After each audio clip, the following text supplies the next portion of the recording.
अरे बहू, क्या बना रही हो? कुछ नहीं माँ जी, बस नाश्ते की तैयारी कर रही हूँ। अच्छा, ऐसा करना, आज ठंड बहुत ज़्यादा हो रही है। नाश्ते में थोड़े पकौड़े और चाय बना लेना। जी माँ जी, अभी बनाती हूँ। तभी प्रिया रसोई में पकौड़े बनाने की तैयारी शुरू कर देती है कि कमरे में से उसके पति अजय की आवाज़ आती है। अरे प्रिया, ज़रा इधर आओ तो। प्रिया दौड़ी अपने पति के कमरे में आती है और कहती है, क्या हुआ? आपने मुझे आवाज़ दी? अरे हाँ, ज़रा मैं कुछ अर्जेंट काम कर रहा था। वहाँ से मेरे फ़ोन का चार्जर तो उठा देना, फ़ोन में बैटरी ख़त्म हो गई है। प्रिया ने कहा, अजय तुम भी कमाल करते हो। इतनी सी बात के लिए तुमने मुझे आवाज़ दी। ये काम तो तुम खुद भी कर सकते हो। जानते हो, मैं भी किचन में काम ही कर रही थी। माँ जी को फटाफट नाश्ता बना कर देना है। अरे, तो ऐसा कौन सा पहाड़ टूट गया? अगर मैंने तुमसे एक चार्जर मांग लिया तो? पहाड़ टूटने की बात नहीं है अजय, मुझे भी बहुत काम होते हैं। ऐसे छोटे मोटे काम आपको खुद करने चाहिए। चलो ठीक है, अब ज़्यादा लेक्चर मत दो और मेरे लिए फटाफट से कॉफ़ी बना देना। कॉफ़ी? आप भी चाय पी लीजिए ना, मैं चाय बना रही हूँ। नहीं बनाना तो साफ मना कर दो। ठीक है, गुस्सा मत होइए, मैं बना कर लाती हूँ।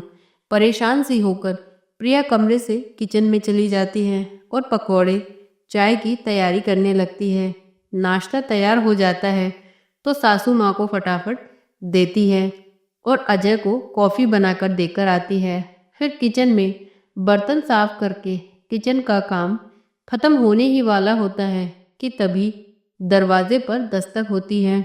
दरवाज़ा खोलती है, देखती है कि उसकी ननद सरोज दरवाजे पर खड़ी थी और साथ में उसके दो बच्चे भी थे। प्रिया ने कहा, दीदी आप कैसी हैं? मैं तो ठीक हूँ भाभी, आप बताइए आप कैसी हैं? सरोज घर के अंदर आती है और फिर कहती है, भाभी बच्चों की सर्दियों की छुट्टियां पड़ गई थी तो मैंने सोचा क्यों ना इस बार छुट्टियां आपके साथ ही मनाई जाए।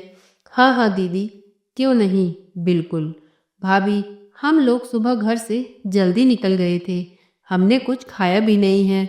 बहुत ज़ोर से भूख लग रही है, बच्चे भी भूखे हैं।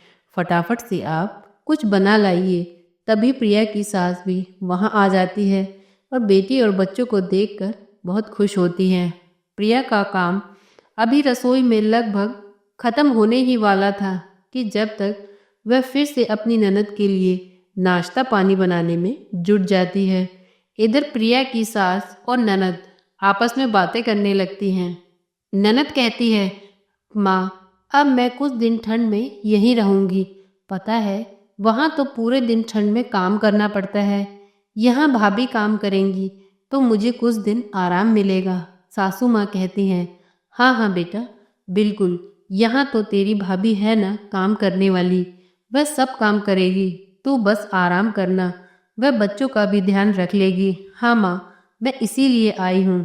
तभी नाश्ता लेकर प्रिया वहाँ आ जाती है। सासू माँ प्रिया से कहती है, प्रिया देखो ये लोग बहुत दूर से आए हैं, आज सरोज घर आई है तो शाम को खाने में कुछ अच्छा सा बना लेना। जी माँ जी, बताइए क्या बनाऊँ? सासू माँ कहती हैं, मटर पनीर की सब्ज़ी, बूंदी का रायता, आलू गोभी की सब्ज़ी, पूड़ी, कचौड़ी और मीठे में खीर बना लेना और बच्चों के लिए पास्ता और ब्रेड सैंडविच भी बना लेना। प्रिया कहती है, माँ जी कोई और भी गेस्ट आने वाले हैं क्या घर पर? इतना सारा खाना? सासू माँ कहती हैं, नहीं नहीं, कोई नहीं आने वाला।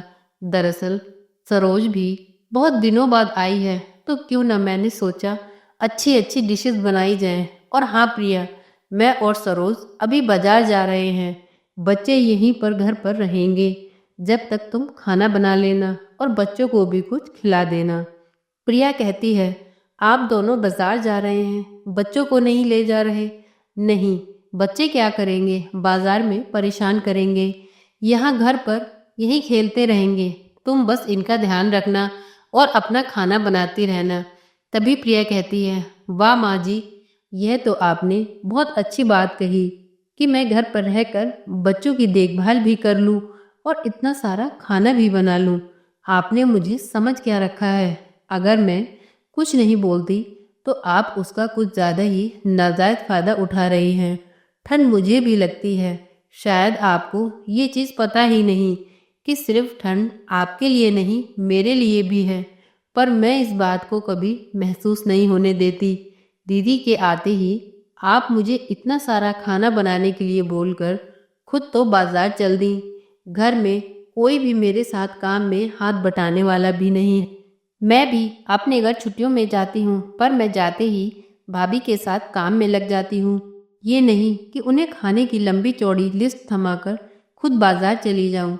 बहू के भी कुछ अरमान होते हैं, उसे भी अपने लिए टाइम चाहिए होता है, लेकिन यहाँ किसी को मेरी परवाह ही कहाँ है। बस सबको अपनी अपनी पड़ी है, सबको सिर्फ अपने अपने काम दिखते हैं। मेरे काम की तो कोई वैल्यू ही नहीं है। सबको बस यही लगता है कि घर में खाना बनाना और सफाई करना कितना ही बड़ा काम है। सभी सरोज उठ खड़ी होती है और कहती है, क्या हुआ भाभी, आप परेशान मत होइए, मैं चलती हूँ आपके साथ किचन में खाना बनाने।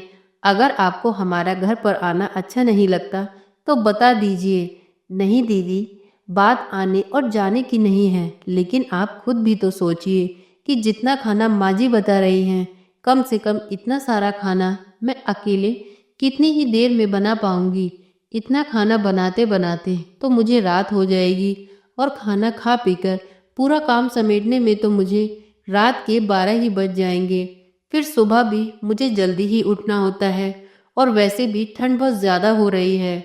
नहीं, मुझे आपके आने से परेशानी नहीं है और ना ही खाना बनाने के लिए, लेकिन नाजायज़ इतना सारा खाना बनाने की क्या ज़रूरत है।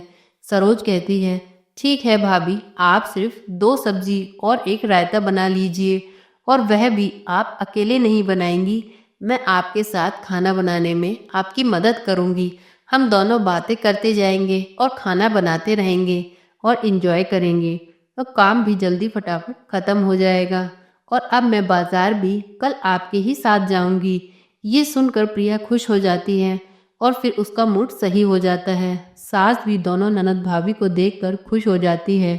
फिर सरोज रसोई में प्रिया का हाथ बटाने किचन में चली जाती है। तो दोस्तों, ये कहानी सुनकर क्या समझ में आया? समझना सिर्फ इतना ही है कि ठंड सिर्फ ननद और सास के लिए नहीं होती, बहू के लिए भी होती है। बस एक बार ज़रा सोचकर तो देखिए।